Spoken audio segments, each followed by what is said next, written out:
Реалната картина на бюджет 2012. Параметрите му през погледа на практиците в бизнес знаци. Одобреният от парламента бюджет е силно оптимистичен на фона на очакванията за нова европейска рецесия и преди разглеждането му на второ четене трябва задължително да се изготви и по-песимистичен вариант за разпределяне на държавните финанси. Така водещи икономисти чертаят още по-консервативен бюджет от разчетите на министъра на финансите Симеон Дянков. Докато някои от разчетите са занижени, като например очакванията за нисък дефицит, основният тласък към икономически растеж, по-високият брутен вътрешен продукт е надценен. Бюджет, който цели да запази настоящия темп на развитие на икономиката, без да се целят някакви радикални промени. Единственото, което прави впечатление, това е може би малко завишените очаквания по отношение на ръста на брутния вътрешен продукт за следващата година. Това несъмнено през тази година и през миналата беше този ръст, който се регистрираше в България, се дължеше предимно на износа и на ръста в износа. Знаете, че в момента основните ни партньори, които са от Западна Европа, са в може да се каже в икономически спад, така че може да се очаква, че износа към тези страни ще в следващата година дори може леко да намалее. Приходната рамка също е твърде оптимистична. В случай, че в хазната не се влеят над 17 милиарда лева, то недостигът ще се финансира от бюджетния дефицит. Така се попарва и надеждата на министър Дянков за нисък дефицит, който да е пример за останалите страни в общността. И все пак държавата може да се позволи да затегне колана още повече.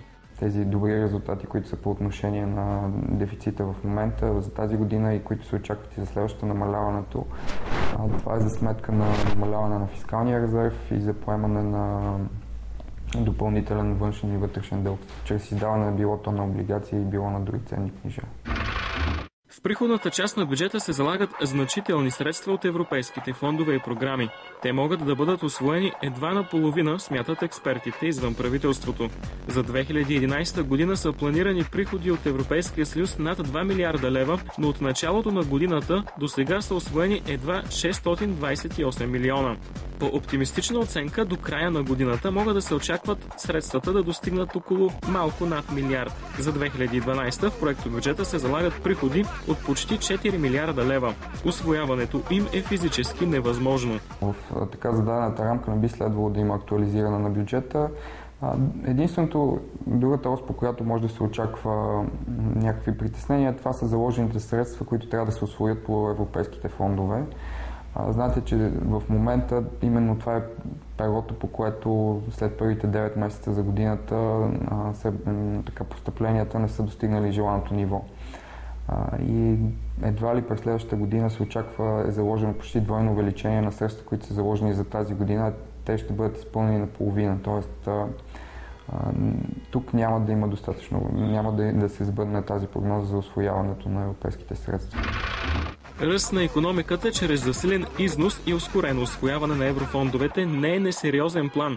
Чрез тези две звена икономиките на прибалтийските бивши съветски републики реализираха тласък. Естония е типичен пример. Реформите са задължителни не само в макрорамката заради евентуална нова рецесия в еврозоната.